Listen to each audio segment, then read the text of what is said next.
Thank you, Madam Chairman. Dr. Korshitz, has NIH ever used federal funds to pay for non-FDA approved medicines for individuals not in a clinical trial? If so, under what conditions, and who or what agency made these decisions?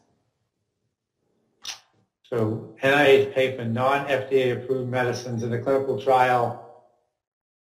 So has NIH ever used federal funds to pay for non-FDA approved medicines for individuals not in a clinical trial?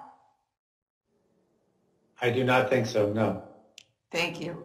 Another question for you, sir, is if an expanded access program were available and the medicine purchased with federal funds, what kind of program would have to be created to make it a fair program in terms of who benefits?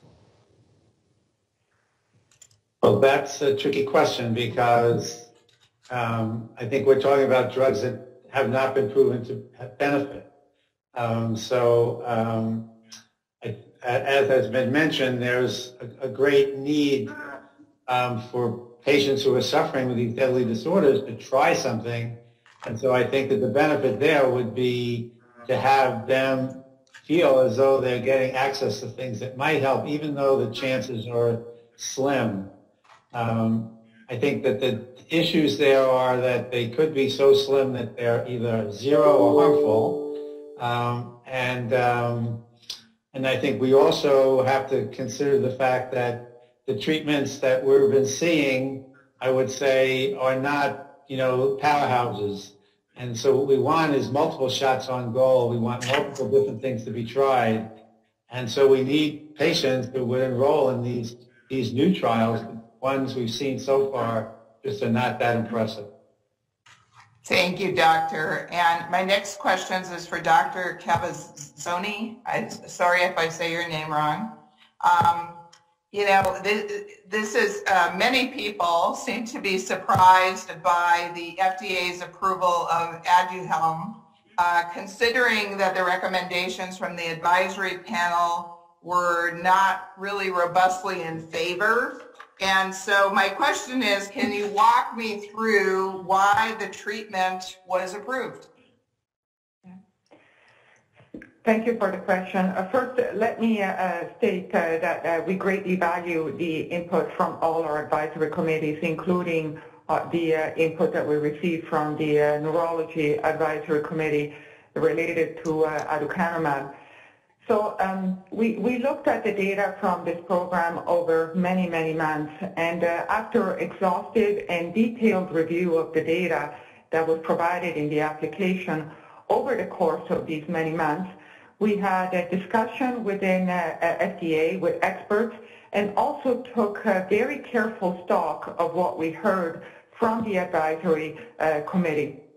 And putting all of that together, we concluded that the data fully met the criteria for accelerated approval, which is an expedited approval pathway that Congress gave us in 1992 and has been used successfully over the past 30 years to bring therapies faster for conditions where there is unmet medical need, such as oncology, infectious diseases, and some rare diseases.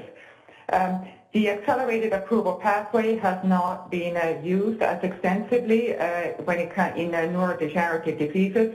In this case, in the case of aducanumab, the data really made us very comfortable that all the criteria for accelerated approval have been met.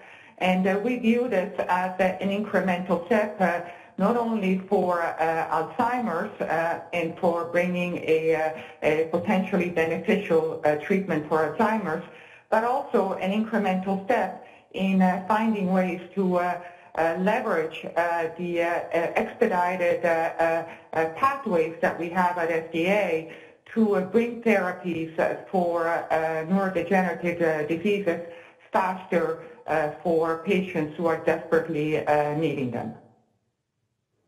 Thank you, Doctor. My time is almost out, and so I yield back.